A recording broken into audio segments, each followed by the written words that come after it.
kelompok tua kelas 9B ingin berbincang-bincang tentang matrilineal, masyarakat, dan sistem kekerabatan di Jawa sebagai pemenuhan tugas bahasa Indonesia. Dan jangan lupa Like, comment, subscribe. dan jangan lupa aktifkan loncengnya.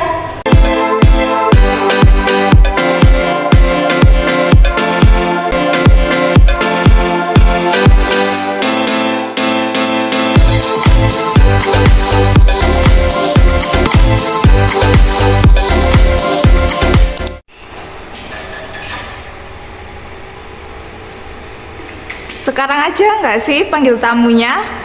Iya ya, kita bakal sekarang aja ya. Oke.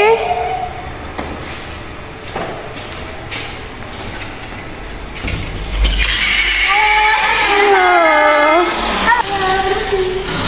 Ya. Makan dulu. Ayo.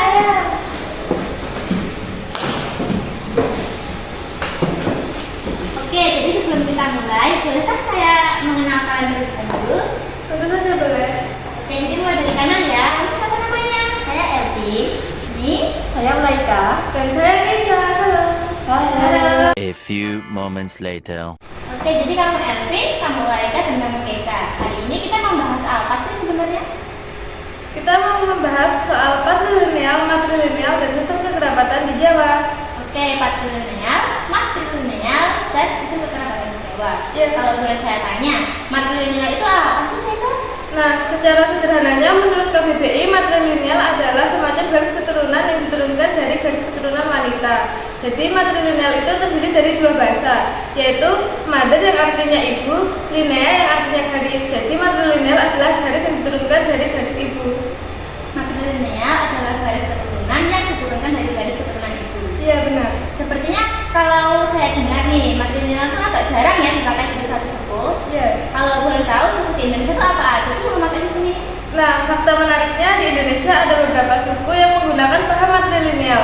Di antaranya adalah suku Enggano, suku Melayu, dan suku Minang. Oke, sekarang saya tahu nih, matrilineal kan adalah menentukan garis keturunan dari garis keturunan ibu. Iya betul.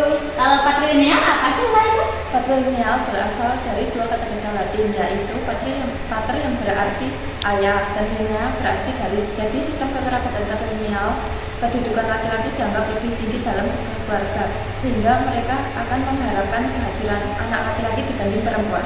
Jadi patrilineal adalah menentukan garis keturunan berdasarkan garis keturunan ayah. Iya. Sedangkan matrilineal adalah menentukan garis berdasarkan garis keturunan ibu. Iya benar. Begitu. Berarti itu seperti sebuah bertolak belakang gitu ya. Betul. Kalau di Jawa kayaknya nggak kayak gitu ya, Saf ya? Iya ya, kan di Jawa nggak menurunkan marga, mereka kan pakainya bilateral. Ini dari percakapan kita nih, kayaknya marga itu penting banget ya. Kenapa sih kok marga itu digunakan terus menerus pada satu keluarga? Emang penting banget ya, Elvin? Marga cukup penting karena marga menentukan suatu keluarga pada suatu suku yang digunakan sebagai identitas. Begitu. Nah, mengingat sistem patrilineal itu adalah sistem yang menggunakan garis keturunan ayah. Jadi laki-laki dianggap lebih spesial kan? Apakah itu mengganggu kesetaraan gender mereka? Ya, karena laki-laki diistimewakan dibanding perempuan. Dalam kesehariannya, laki-laki memiliki banyak hak dan keutamaan dibanding perempuan. Begitu. Lalu kalau di matrilineal kan, matrilineal itu kan garis keturunan ditetapkan berdasarkan garis keturunan ibu. Apakah itu membawa manfaat bagi kaum perempuan? Oke, jadi dalam suku yang memahami matrilineal itu akan mengistimewakan wanita dibanding laki-laki. Jadi keuntungannya adalah wanita akan dianggap lebih tinggi dari laki-laki, sehingga wanita tidak dipandang sebelah mata dan membuktikan bahwa wanita itu juga bisa diistimewakan seperti laki-laki. Begitu. Ini konteks marga dan keturunan ini kayaknya dekat ya. Lalu apa sih hubungan antara marga dengan garis keturunan atau kekerabatan? Hubungan antara marga dan kekerabatan adalah mereka memiliki hubungan darah yang satu dengan yang lain, yang membuat mereka dekat dan berhubungan. Begitu. Ingat bahwa suku Jawa itu nggak punya marga. Seperti yang dibilang Sakira, suku Jawa kan tadi kan menggunakan sistem bilateral. Keluargamu nggak punya marga kan, Sak? Iya nih, keluargaku nggak punya marga. Nah, sebenarnya sistem bilateral itu apa sih? Oke, di Jawa itu kan menggunakan sistem kekerabatan bilateral. Jadi bilateral itu adalah suatu keluarga yang mempertimbangkan garis keturunan berdasarkan dua belah pihak. Jadi bukan hanya satu pihak saja ya. Jadi dua belah pihak itu menggunakan garis keturunan ayah beserta garis keturunan ibu. Ah, begitu. Lalu kok bisa sih suku Jawa itu tetap mempertahankan kekerabatannya padahal nggak ada marga yang diturunkan gitu? Ini dikarenakan sebagian besar mayoritas orang Jawa memeluk agama Islam yang menganjurkan untuk tetap dekat satu sama lain. Bukan perayaan lebaran, salinan, dan tidak segan mengenalkan kelahiran bayi baru di generasi mereka. Sehingga meskipun telah beberapa generasi tetap mengenal satu sama lain sebagai kerabat. Oh, lalu saya pengen tahu sebagai host, silsilah keluarga orang Jawa itu gimana sih? Silsilah dibagi menjadi dua, atas dan bawah.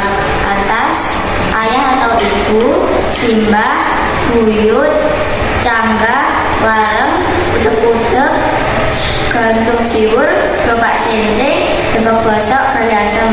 Kalau yang di bawah, anak, buyut, canggah, wareng, utek-utek, gantung siwur, gerobak sente, tembok bosok, gali asem. Nah, begitu. Jadi mungkin sampai sini dulu ya pembahasan kita tentang matrilineal dan kekerabatan di Jawa. Kita sudah membahas ketiga itu dengan mungkin tidak terlalu detail, tapi bisa lah dimengerti oleh kalian dan dipahami.